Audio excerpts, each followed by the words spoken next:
Vous écoutez Alger chaîne 3, le journal.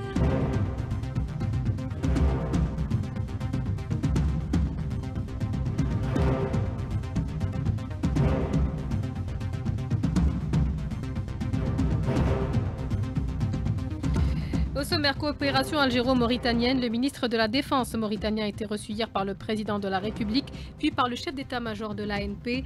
Les deux pays font face à des défis sécuritaires communs. La profession de journaliste face à de nouveaux défis. Pour en parler, le ministre de la Communication préside aujourd'hui une rencontre régionale à Oran. Sonatrach et ExxonMobil explorent de nouvelles opportunités de coopération. Le PDG de la Sonatrach est à Houston, aux États-Unis. Ce 17 avril, c'est la journée du prisonnier palestinien. Ils sont plus de 10 000 à être retenus dans des centres de torture de l'occupation israélienne. Pour les cultures, le festival de la musique symphonique débute ce soir à l'Opéra d'Alger. Et puis en sport, coup d'envoi aujourd'hui des tournois play-off dames de volleyball et de basketball.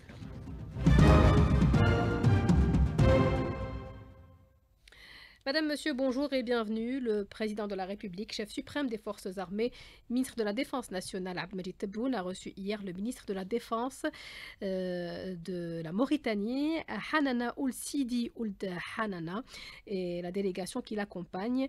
Il a réaffirmé à cette occasion la volonté de son pays d'approfondir ses relations de coopération avec l'Algérie. Voici ses propos.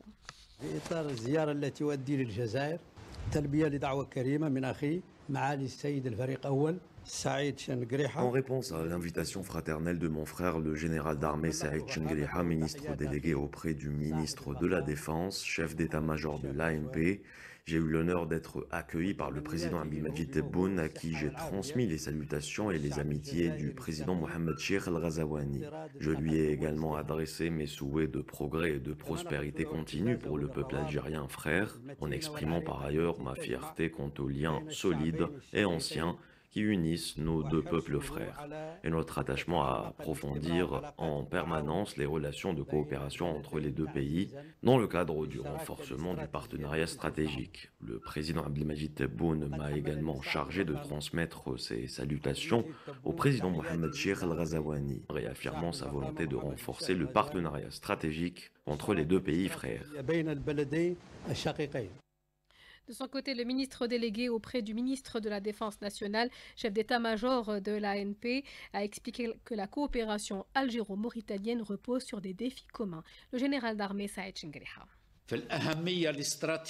L'importance stratégique que revêtent les relations algéro-mauritaniennes ne provient pas seulement des dénominateurs communs qui lient les deux pays, mais également du rôle axial que joue cette coopération dans la stabilité de l'ensemble de la région. Par ailleurs, les défis sécuritaires, économiques et géopolitiques auxquels notre région est exposée nous imposent aujourd'hui, plus que jamais, à densifier l'action commune selon une vision homogène et perspicace qui repose sur le dialogue, la coordination, l'échange d'expériences et les bonnes pratiques dans les domaines d'intérêt commun. Dans cette perspective, l'Algérie veille, sous la conduite de Abdelmajid Tebboune, président de la République, chef suprême des forces armées, ministre de la Défense nationale, à consolider ses relations bilatérales avec la Mauritanie dans les différents domaines, notamment sécuritaires, car en Algérie, nous avons la conviction que la sécurité et la stabilité de nos deux pays nécessitent un niveau de convergence, de coordination et de concertation des plus élevés.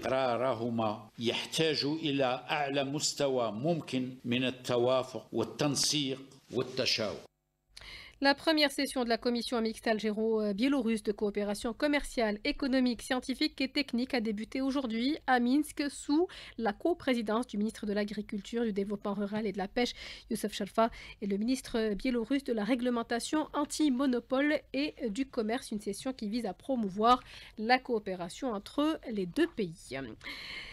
La coopération dans le domaine énergétique, le PDG du groupe Sonatrach, Rachid Hashishi, a tenu une séance de travail avec des responsables de la compagnie ExxonMobil dans la ville de Houston aux États-Unis, avec lesquels il a évoqué les opportunités de coopération entre les deux sociétés dans le domaine de l'exploration pétrolière et gazière, indique aujourd'hui un communiqué du groupe. Sonatrach a investi dans des infrastructures sociales au sud du pays, selon un communiqué du groupe toujours.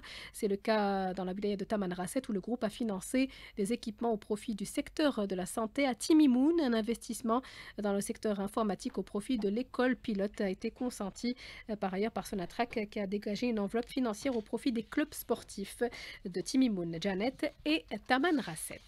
La guerre commerciale entre la Chine et les États-Unis a plongé le monde dans une crise économique. Les bourses mondiales sont en berne, le pétrole a chuté durant plusieurs jours avant de se stabiliser.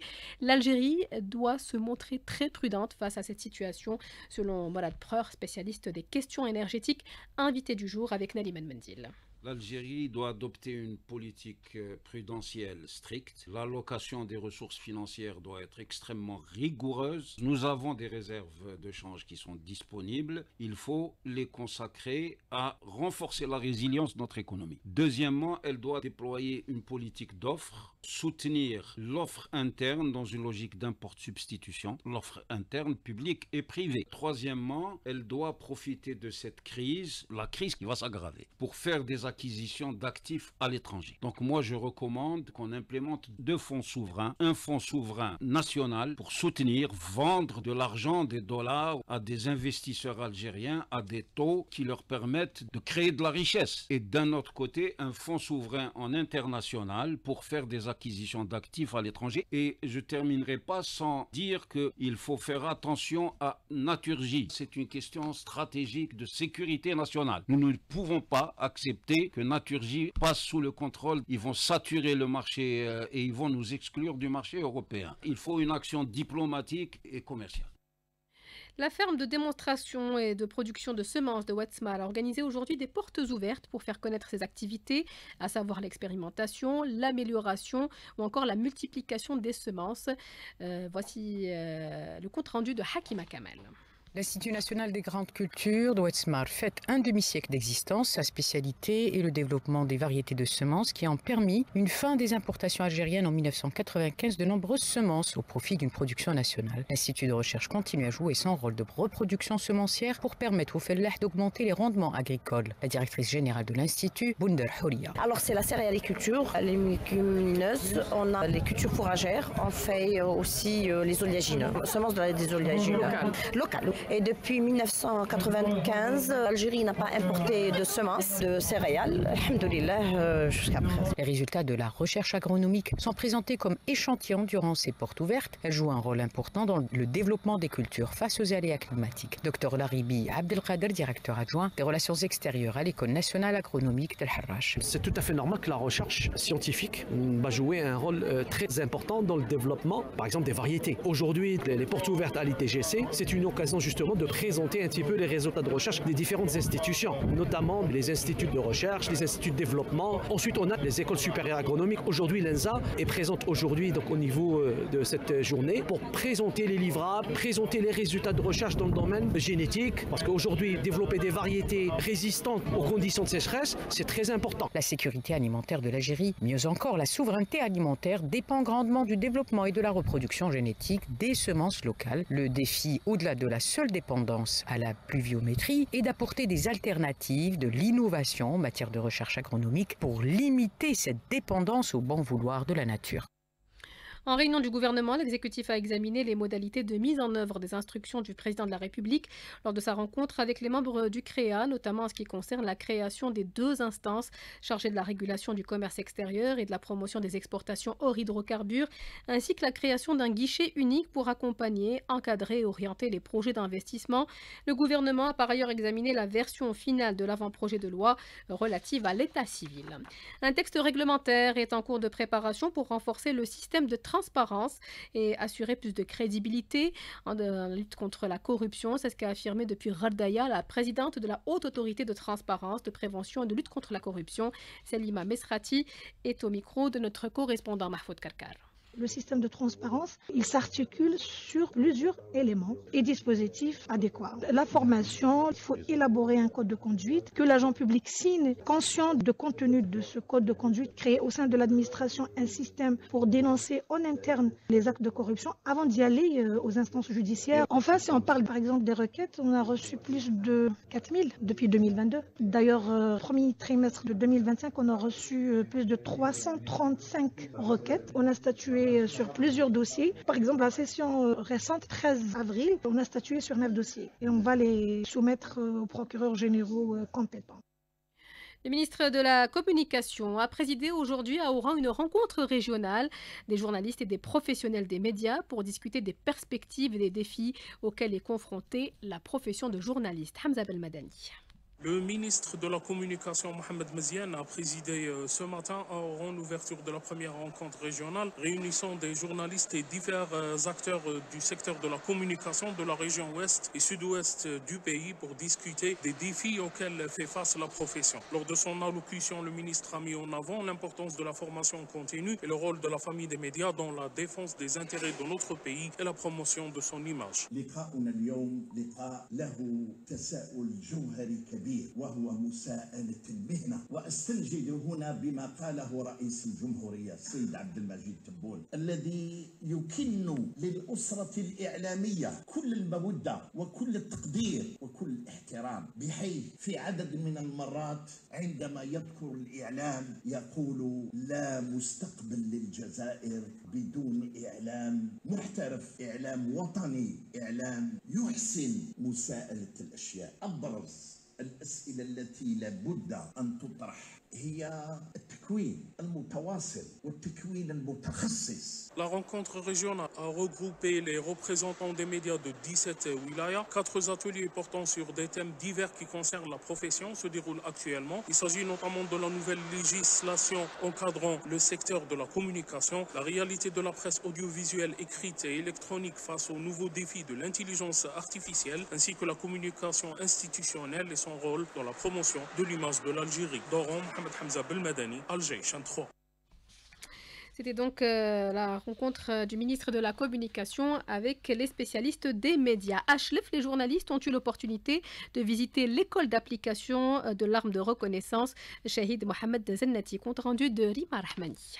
Dans le cadre de la consolidation du lien armée-nation, des visites guidées sont organisées à travers les différents établissements de l'AMP. Le cas de l'école d'application de l'arme de reconnaissance Shahid Mohamed Zennati de Chlef, relevant de la première région militaire de Blida, qui a organisé hier une visite guidée au profit des journalistes de différents médias nationaux. Cette école, qui a ouvert ses portes en 2020, se charge de la formation du personnel de l'arme de reconnaissance, officiers et sous-officiers, à travers plusieurs sessions. Dans son allocution, le directeur de l'école, le général Abdelhafid Laguel, a indiqué que cette initiative a pour objectif de renforcer le lien armée-nation et de rapprocher l'institution militaire du citoyen. Il faut dire que le programme de cette visite guidée a inclus la projection d'un film documentaire sur les missions et l'organisation de l'école, suivie par une visite aux infrastructures pédagogiques. Chlef, Rima Rahmani, Alger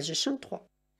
Mobilis, l'opérateur national de téléphonie mobile, a lancé aujourd'hui les essais de la 5G en vue de son déploiement prochain sur le territoire national. Nous avons en direct avec nous notre envoyé spécial, Maya Elkenz. Maya, bonjour. Bonjour Sihem, effectivement, l'opérateur de téléphonie mobile, Mobilis, a lancé aujourd'hui au siège de son entreprise les premiers essais en prévision du déploiement du réseau de la 5e génération et de la réalisation de la transformation numérique en Algérie, constituant ainsi un saut qualitatif dans le domaine des télécommunications et des technologies de l'information dans notre pays. Ceci conformément aux directives du président de la République, Abdelmajid Tebboune. C'est la première expérience de la technologie 5G qui contribuera à atteindre les bénéfices escomptés au profit de l'utilisateur ainsi que de tous les secteurs nationaux.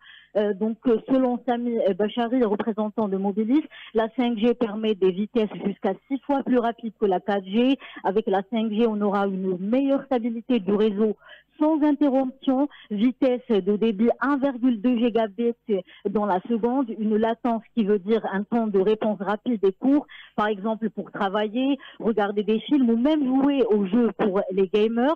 Donc, Sihem, la famille de la presse, a répondu présente à cette journée. À cet effet, nombreux sont satisfaits et mettent en exergue le fait que ces premiers essais de la 5G joueront un rôle central dans le développement du système économique national par l'ouverture de nouvelles perspectives dans le domaine de l'innovation qui contribuera au développement du secteur socio-économique vitaux pour l'Algérie. Du siège de Mobilis, Maya Elkenz, Alger 3.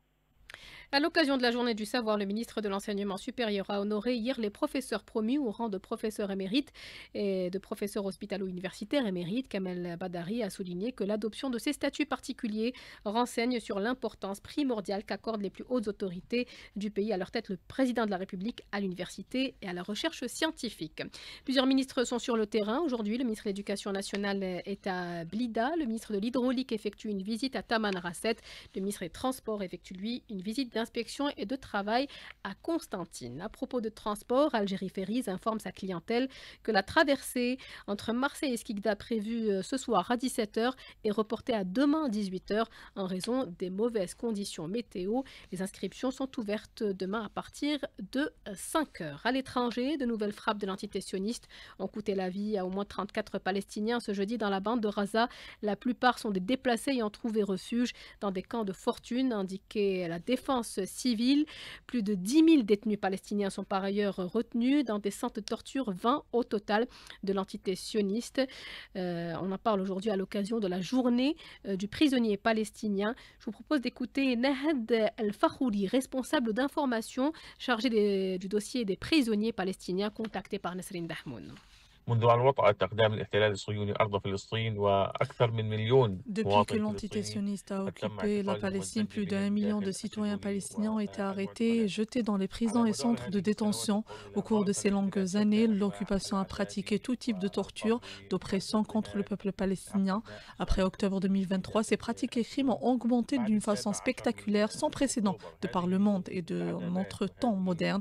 Des cas d'assassinat direct, d'agression sexuelle, de torture, de famine, de privation de sommeil sont commis par l'occupation sioniste, des crimes commis en totale violation des lois internationales et des chartes humanitaires.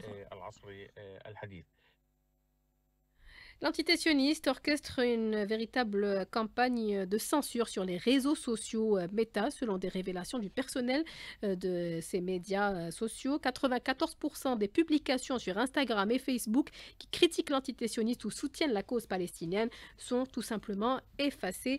Plus de détails avec Karima Hasnaoui. L'entité israélienne censure non seulement les messages publiés par les personnes à l'intérieur des territoires palestiniens occupés, mais aussi censure la parole dans nombreux pays en dehors de ce territoire. En moyenne, Meta a supprimé plus de 90 000 postes pour se conformer au TDR soumis par le gouvernement d'occupation sioniste en seulement 30 secondes. Quant aux suppressions automatiques, et toujours selon les données publiées depuis octobre 2023 et le début de l'agression sioniste à Gaza, 38,8 millions de postes supplémentaires signalés sur Facebook et Instagram ont été soit retirés, interdits ou encore supprimés. Selon les informations divulguées, tous les TDR de l'entité israélienne contiennent exactement le même texte de plainte et pas un seul TDR israélien ne décrit la nature exacte du contenu dénoncé. 12h50, la suite du journal. Le groupe A3+, au Conseil de sécurité des Nations Unies, condamne avec la plus grande fermeté tous les actes de violence et de violation du droit international dans l'est de la RDC, appelant les parties en conflit à reprendre le dialogue. Cet appel est intervenu lors d'une réunion du Conseil de sécurité consacrée à la région des Grands Lacs. Pour rappel, le groupe A3+, est composé de l'Algérie, la Sierra Leone, la Somalie et la Guyane. On arrive au sport. Hamza Rahmouni, bonjour. C'est un Bacha, bonjour. On va parler principalement de basket et de volleyball. Basket et volleyball chez les dames avec les tournois play-off. Tout d'abord chez les dames, dans le basketball, le groupe A avec la première journée, GS Consider MBS Tawali à 16h30 et MTC TIF Hussein des Marines à partir de 19h. Dans le groupe B, il y aura Mouloudia d'Alger, USA Batna et USM Alger, jeunesse féminine de Cuba. En volleyball, ce sera à Béjaïa et à Tichy. C'est donc volleyball Nasriya Club de Béjaïa à 15h et Widad de Béjaïa, jeunesse sportif de Azazga à partir de 17h. Au niveau de la salle de Béjaïa, il y aura Mouloudia d'Alger, Olympique de Tichy à 15h et enfin un Archlef MB Béjaïa à partir de 17h. Les amateurs de musique symphonique ont rendez-vous ce soir avec la 14e édition du Festival international Fatah Boumati. Le Festival international de la musique symphonique, un rendez-vous incontournable pour les passionnés de musique classique et d'harmonie du monde. L'édition de cette année met le cap sur l'Amérique latine avec le Venezuela comme invité d'honneur et 17 pays prennent part à cette nouvelle édition qui s'annonce riche en découvertes musicales. Lotfi Saidi, chef d'orchestre, revient avec nous sur le programme de cette année. J'aurai le plaisir de partager la scène avec deux chefs d'orchestre de renommée internationale, le jeune chef d'orchestre vénézuélien Luis Montes et notre chef d'orchestre algérienne Zahia Ziwani. Il y aura un programme varié, riche, de Rossini, de Handel, de Verdi, même aussi un compositeur mexicain, Arturo Marquez, et d'autres compositeurs espagnols. Du côté vénézuélien, l'enthousiasme est au rendez-vous. Gabriel Torre Alva, conseiller à l'ambassade du Venezuela, se réjouit de sa participation. On est à l'âge d'or concernant les relations bilatérales entre l'Algérie et le Venezuela. Il y a eu la signature de plus de 20 accords, parmi lesquels des accords dans le domaine énergétique, éducatif, sportif et culturel. La participation de l'orchestre dans cet événement est un des fruits de cette relation et de ces accords. Un hommage sera également rendu à la Palestine. La soirée inaugurale aura lieu ce soir à l'Opéra d'Alger Boualem Sayah et c'est à partir de 19h. Ce journal est à présent terminé. Merci à vous de l'avoir suivi, à toute l'équipe qui nous a accompagnés, Ahmed Dadou et Amin Segni à la réalisation, Nassim à la technique, Mariem à la régie d'antenne et Ikram au streaming vidéo. Tout de suite, c'est la météo présentée par Amin Mounir.